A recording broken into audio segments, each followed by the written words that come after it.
G'day Bob, another one of your issues that you like to talk about and you've taken up around Australia is the kangaroo culling and the commercial use of our native symbol, the kangaroo, and the emu is disgraceful. Would you like to tell us what you know about that and what sort of numbers they're killing them in?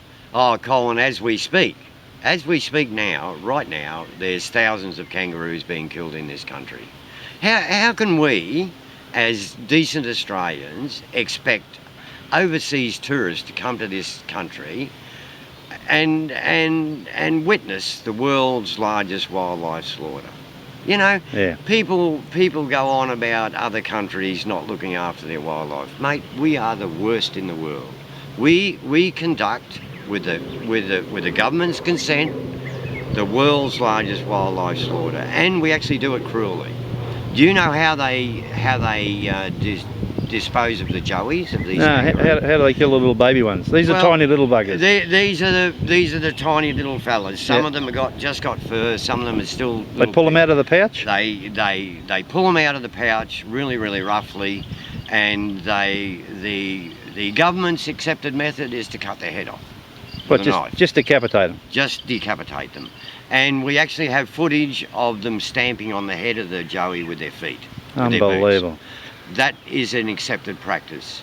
Can you imagine an American getting a baby eagle and banging its head on a rock, mate, like the national symbol? Mate, they would be in jail so fast they wouldn't have time to blink. I think they'd get shot. A lot of people carry guns in America. Maybe we need to start a bit shooting back at them, mate. Well, I'd like to issue kangaroos with firearms. I think that'd be good. I think it was in one of the Paul Hogan movies where they had to set up a kangaroo. Maybe that's what's needed. Like, yeah, well, in the thousands they're killing them. And what do they do with the meat?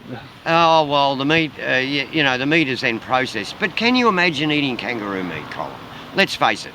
Let's take an area where they're killing kangaroos, right? Where, just imagine we're out in the semi-arid areas of Australia. It's 35, 40 degrees. Evening time, they're shooting kangaroos. It's still 30 degrees or over. And these kangaroos are shot in the dirt and the dust and the flies, right? And then they're chucked on the back of a truck. They're hung up on hooks on the back of the truck, sometimes still kicking, I might add. And then they're transported to a freezer box. And if you've ever seen the freezer box where the blood's coming out the door and the maggots are coming out the door, hygiene is a thing that they have no idea about. So it's not for pet use only, just human consumption. They are expecting humans to eat this meat.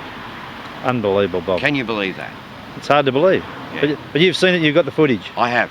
Maybe I need to post the link to that footage along with this video. I think people will love to see that. Colin, there is Or hate to see it. There is a 60-minute program that was done by our New Zealand friends on the kangaroo industry that is worth watching for everybody. Everybody should watch that. Yep. They didn't show this in Australia. You had to look at it through your computer. They weren't game to show it in Australia because it was too horrible. Well, we're going to fix that, Bob. Thanks for sharing those experiences on the kangaroos. One of our national symbols. That's disgusting. Yeah, well, Colin, that's right. They are on the coat of arms. Unbelievable. Thanks, Bob. No worries, Colin.